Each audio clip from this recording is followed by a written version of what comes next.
So a couple of features I'll point out on the underside. One is this is a modification done on this car. It's got toe tie downs welded to the frame rail, which is fantastic. So you can just hook your hooks right in here, and that makes it a lot easier and quicker to tie this down. There's your fuel cell back here. Here is a shot. So you can see, I mean, basically, other than just dirt, it's a very clean car. There's not a whole lot of use that's been on it. There are the two piston calipers on the rear, and this is the modified suspension setup. So this is with the shocks. What they do is they have this plate that you can adjust the position of the shocks where you want them, and they mount more vertically, so you get a lot more traction. You'll see what the other ones are. I'll show you the other chassis here in a minute. And then the longer control arms. So the original control arms basically mount here. And then these mount here, gives you much more favorable geometry. Basically, it lessens how much the drive shaft will go through angles, and so it will affect your geometry a lot less with the longer control arm. So it's not a huge improvement. I mean, a couple of tenths a lap probably is what it's worth. I think mentally it helps people more than they think, but you know, it still helps, and it is a nice option, nice upgrade. This is the NX body, so it is the lighter weight body, and the whole chassis has been powder coated. You can see the drive shaft, so you've got a nice heavy carrier bearing right here. The drive shaft was custom done for this car, but everything is serviceable. You do have serviceable U-joints, and these are all standards that can get replaced.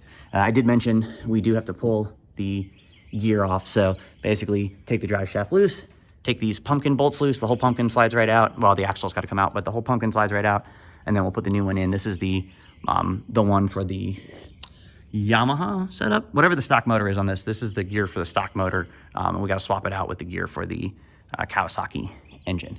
But you can see, you know, all of the lines are basically run very nicely. There is your brake warning light, and your proportioning valve is set up in there. Everything is run in such a way to keep it kind of protected and out of the way. There is your shift linkage right there. And moving on to the front, in order to do this, it does have a modified oil pan. So in order to get the motor with enough clearance, basically we don't want the oil pan to be the lowest. So this is a modified oil pan. Normally there is an oil filter that sits down here. So this was modified to give us a little bit more clearance.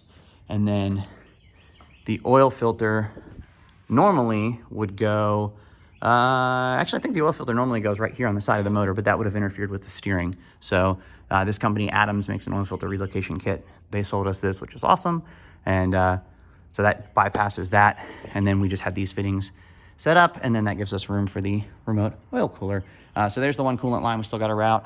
I just couldn't really decide how I wanted this routed, and so I ordered a couple more. Well, I guess there's two. I ordered a couple more fittings to give me some different options, but one of these is the return, one of these is the main, and then one of them comes out.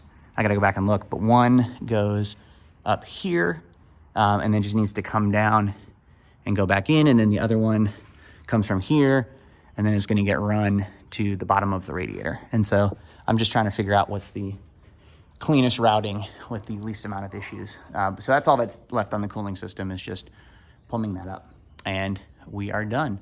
So other than that, the chassis is the exact same. You can see it's got some where they loading it and unloading on the trailer. It's been drug a couple times, but other than that, it is very, very clean, very nice, and very close to getting finished, other than just those couple of things. Oh, and there's also one more too. I'll show you.